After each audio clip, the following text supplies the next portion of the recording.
Bienvenue sur la chaîne de Téléuniversal.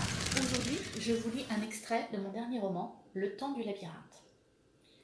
Nous allons attaquer par le chapitre 1, où il s'est déjà passé plein de choses puisque l'héroïne a déjà eu son accident de voiture. Nous arrivons au moment où elle prend conscience d'être dans le labyrinthe. Allons-y. Oui. Ma conscience s'éveille au son de ma voix. Pourtant, cela n'a guère été qu'un pauvre murmure rauque et éraillé sorti de ma gorge en feu. Un gémissement suit. J'ai mal, affreusement mal, partout. J'ai la sensation d'être passé sous un camion.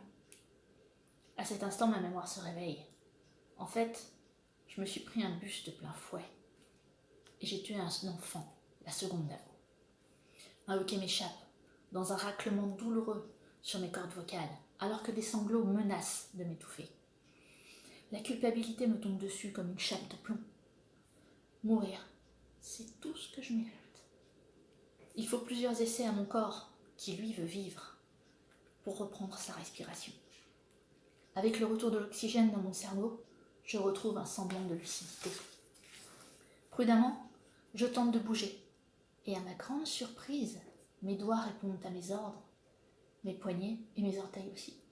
Chaque muscle, chaque articulation me fait mal, comme une vieille courroie usée qui couine dans une poulie rouillée. J'ai la sensation que ma boîte crânienne est trop petite et que ma cervelle va exploser. Sans réfléchir, je roule sur le côté. Un nouveau gémissement de douleur, long, plaintif, résonne à mes oreilles. Il me faut 2 secondes pour comprendre que c'est moi qui viens de le laisser échapper, que c'est de ma gorge brûlante qu'il est sorti. Je bouge très lentement. Ce serait idiot que je tombe si je suis sur un lit d'hôpital, comme cela m'est arrivé à 8 ans après mon opération de l'appendicite. Un bras cassé, 2 mois plâtrés. Mais rien ne se produit. Étonnée, je me rends compte que je n'entends aucun bruit autour de moi. Juste un silence assourdissant. Peut-être est-ce la nuit. Je n'ai qu'un seul moyen de le savoir, de découvrir où je suis et de faire face aux conséquences de mes actes. Je regroupe les lambeaux de mon courage et j'essaye d'ouvrir les paupières.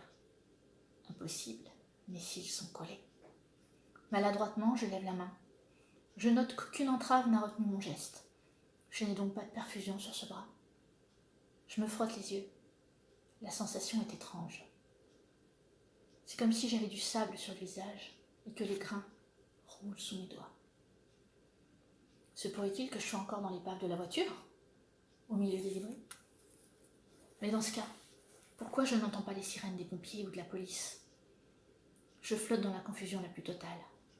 Arc-boutant ma volonté, je réussis enfin à forcer mes paupières à se décoller dans un arrachement douloureux de cils et à s'ouvrir.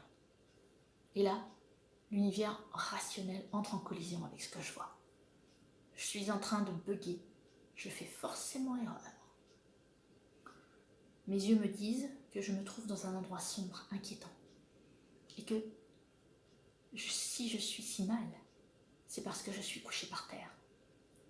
Mon esprit flottant dans un brouillard épais et confus, j'en viens à me demander si je peux faire confiance à mes perceptions, si je ne suis pas en plein délire. Je tente de me concentrer, ma tête tourne, je n'arrive pas à fixer mon attention. Respire comme le gars, respire lentement. Il me faut de longues minutes avant que mon cerveau retrouve suffisamment d'oxygène et de lucidité pour analyser les images qui lui parviennent. Et cette fois, je suis définitivement perdue. À vous de découvrir la suite.